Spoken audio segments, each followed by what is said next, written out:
মা আসসালা মিনাল কাবাইনি মিনাল ইজারি ফিন্নার, টাকনু নিচে যে অংশ পায়জামা বা লুঙ্গি দ্বারা ঢাকা থাকে তাহা দুজকে যাইবে। আসাদুন্নাসি আযাবান ইনদাল্লাহিল মুসাউবিরুন, হাদিস শরীফের অর্থ ছবি বানানো ওয়ালাগণ আল্লাহ তাআলার নিকট ভীষণ শাস্তি ভোগ করিবেন। 33 নম্বর হাদিস শরীফ, আনা খাতামুন নাবিয়্যিন লা নাবিয়্যা বা'দি। হাদিস শরীফের অর্থ আমি শেষ নবী, আমার পরে আর কোনো নবী আসবে না।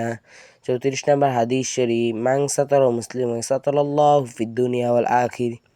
যে ব্যক্তি কোনো মুসলমানের দোষ গোপন রাখিবে, আল্লাহ তাআলা দুনিয়া ও আখিরাতে তাহার দোষ গোপন রাখিবে। 35 নম্বর হাদিস শরীফ, লা তাত্তাখিদুল কুবুর মাসাজিদ। হাদিস শরীফের অর্থ কবরকে সিজদা করিও না। 36 নম্বর হাদিস শরীফ, কুন ফিদ দুনিয়া কাআন্নাকা গরিবুন আও আবির সাবিলিন। হাদিস শরীফের অর্থ দুনিয়াতে এমনিভাবে থাকো যেন না যেমন কোনো মুসাফির বা পথিক থাকে।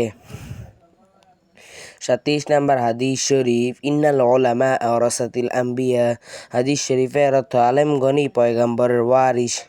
38 নম্বর হাদিস শরীফ, আদাল্লু আলাল খাইরি কাফাইলিন। হাদিস শরীফের অর্থ যে ব্যক্তি কোনো মুসলমান যে ব্যক্তি কোনো মুসলমানের যে ব্যক্তি কোনো মুসলমান যে ব্যক্তি কোনো ভালো কাজের পথ দেখায় সেই ভালো কাজ করার মতোই সওয়াব পায়।